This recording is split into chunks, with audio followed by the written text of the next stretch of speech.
It's Thursday, May 10th, 2018. And you're gonna hear you're gonna hear an air conditioner. You're probably gonna hear a fan because it's hot in this apartment.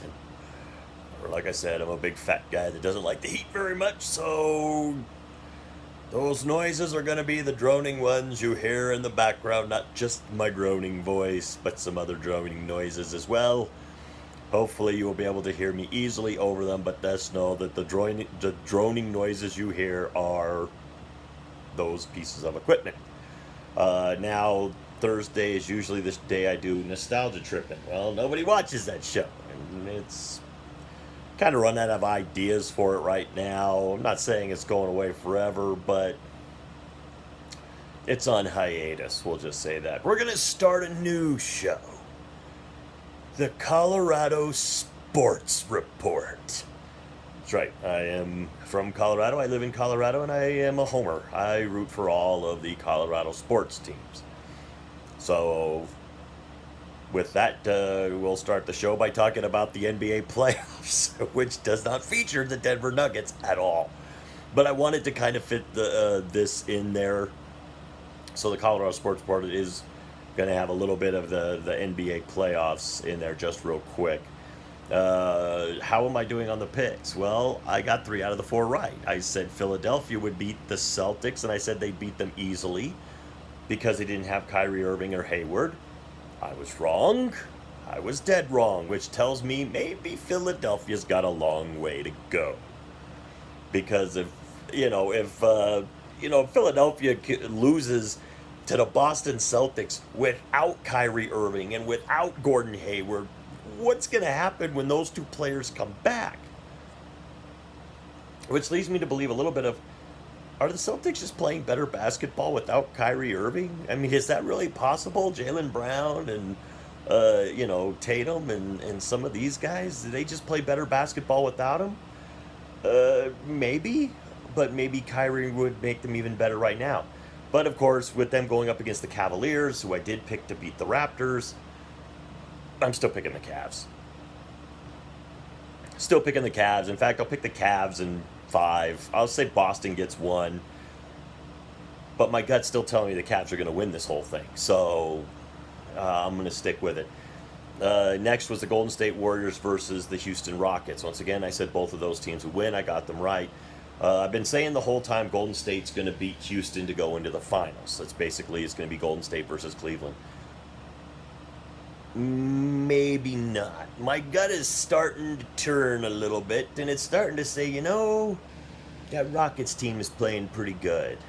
And it almost seems like the Golden State Warriors have a little bit of championship fatigue. They're meant to win, they're supposed to win, they're expected to win, and I'm just wondering if that might be getting to a lot of these guys. Houston's hungry, real hungry.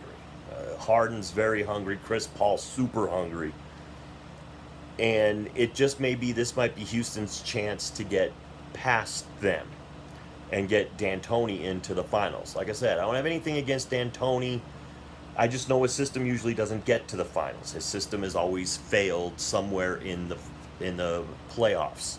And in fact, in New York, his system didn't even work. It wasn't good for anything. So it worked really well with Amari Stoudemire and Kevin Nash and Kevin Nash, Steve Nash. We're thinking wrestling. Steve Nash. It worked really well with them, but once again, didn't result in any championships. It still's not going to result in a championship, but I am going to change my pick. I'm going to say the Houston Rockets win this in 7, which means it's going to be a rested LeBron James going up against the Houston Rockets. It'll be a tough series, but I believe Cleveland's still going to win it. Right now, my gut still tells me Cleveland's got this thing. It's just LeBron's year. So I'll keep going with that. So now we're going to start with the Colorado Sports Report. There's not much going on in Colorado sports, so we're going to talk about the Rockies a little bit. The Rockies have been playing decent. They're actually second in the NL West. Here's the problem with the Rockies. I've been watching the Rockies for years and years and years and years and years. The problem with the Rockies is, lately, when they don't have any expectations put on them, they play really well. if you expect the Rockies to be bad, they will play good. But as soon as you start to believe that the Rockies might have something for anybody else to maybe make the playoffs, they start to tail off. So, of course, the beginning of the season, nobody's really expecting the Rockies to do anything. The pitching isn't spectacular by any means. I mean, Chad Bettis is having a pretty good year, 4-1. He's got like a 2.35 ERA. And I think Davis, who is our save guy, is playing really well as well. I think he's got like 11 saves so far, 14 saves. So, I mean, he's doing extremely well. But you're still looking at guys that you have to depend on. You know, Anderson is a guy you have to depend on, and he's not playing that well. He's 2-1 with a 4.23 ERA, but that 4.23 is still a pretty high ERA. You know, Freeland's a starter, Marquez is a starter. Bettis is playing really well at 4-1, and he's got a 2.05 ERA. Davis is the 2.35 ERA. He's got a WHIP of 1.05. Some of your other starters, I mean, Freeland, 2-4, 3.95 ERA, so he must not be getting run support during his. And Marquez is 2-3 with a 4.76 ERA, so not horrible. It looks, and then you got Gray. Gray is 4-4 with a 4.24 ERA. So all of our starters have 4 to 4.5 ERAs, except of course for Bettis, who's 2.05. And even Anderson has a 4.23, but it's all 4 to 4.5. You know, Freeland's 3.95. So the starting pitching staff isn't horrible, and if you can get it to Davis, he'll lock it down for you. I mean, he's been doing a great job this year. But the pitching staff isn't spectacular. It's solid, but it's not spectacular. The batting hasn't been super spectacular either. But Charlie Blackmon is still doing his thing out there. I mean, he's still belting out home runs. He's got 11 of them. Story has 7 of these things. Ian Desmond has 6, and Arenado has 8. Right now, Trevor Story leads the team in. He leads it in RBIs with 23 RBIs. Blackmon has 20. Arenado has 21. You know. But here's the problem with Trevor Story. He has 7 home runs. He has 23 RBIs. He obviously must have a really good batting average with runners in scoring position.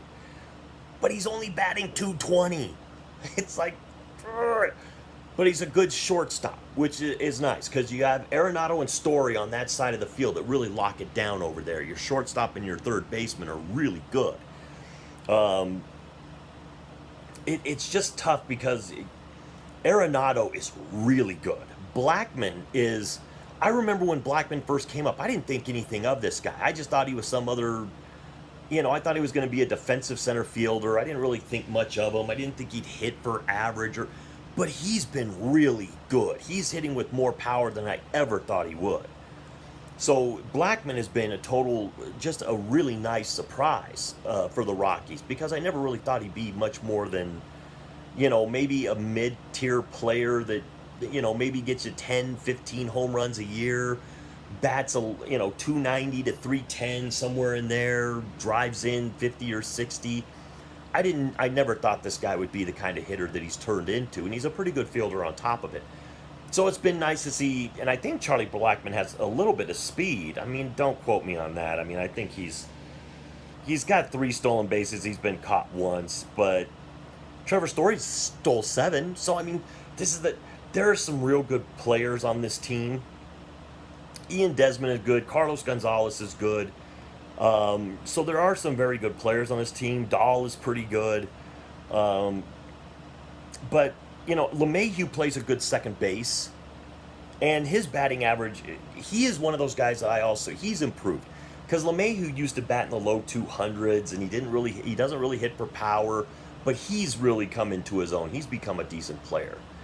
So the Rockies right now are playing decent baseball, which is nice to see, but how long will that last? Once again, it's just one of those teams that they're second in the NL West right now. There's not a lot of expectations on them. You get to the All-Star break, they'll still be maybe in second place and look like they could contend for the lead in the division, but everybody will start looking at them a little closer. and then they'll start to falter.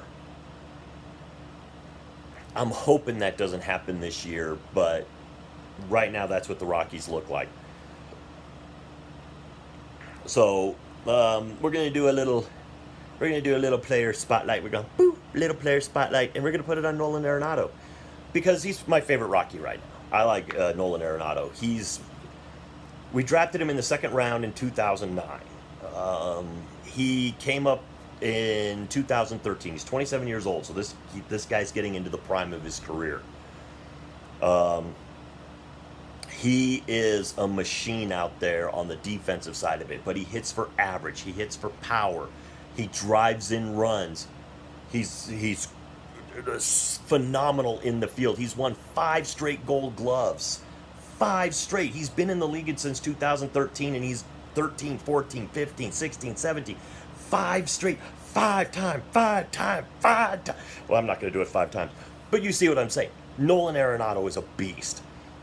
He came out of California.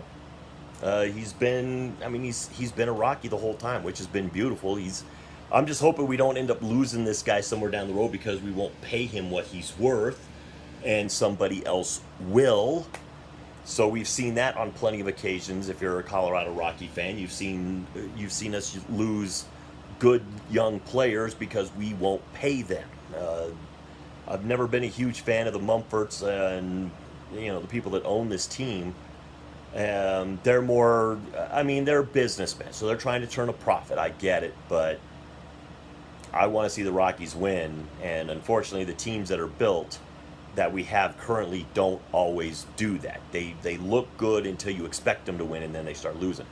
But Nolan Arenado, he could be a 5-tool player, except for the fact that he's not very fast. So he's not going to steal you a lot of bases. But Nolan Arenado is a great player, and I'm glad he's a Rocky, and I hope he stays a Rocky for most of his career. I hope they do what they did with Todd Helton with Nolan Arenado and manage to hold on to him for his entire career. It'd be nice to see, because I think Nolan Arenado, good citizen, good player, good teammate. It'd be good to just keep him here. I'd like to see him spend the next 10 years in a Colorado Rockies uniform. So there it is. That's the Colorado Sports Report with a little bit of the NBA Finals at the front side of this. But there's not a lot of other things going on other than the Broncos, I guess, are doing like a workout thing, an OTA. I don't know what they're calling it right now, but a lot of people are happy with Case Keenum. There's some talk that they really like that they have a veteran leader quarterback. It makes the defense better because this quarterback knows what he's doing, and it makes, of course, the offense better. So a lot of the players seem to be very, very complimentary of Case Keenum. So I'm hoping for big things out of this guy. We didn't draft a quarterback, which I'm fine with, because I think that Case Keenum, they're still going to give Paxton Lynch another year, and Chad Kelly might get a pretty good chance. I think if Chad Kelly becomes your second stringer, Paxton Lynch could be gone. So Paxton, you're getting your third year. Hopefully, he can do something. You don't want to think that the guy's not going to pan out, but maybe he just needs another year. Maybe he needs another 2 years. Some quarterbacks, look at Case Keenum. He wasn't a rock star from the start, but he played really well last year. So that's all I got on that right now. So with all that being said, to the troops, past, present, future, thanks for the freedom.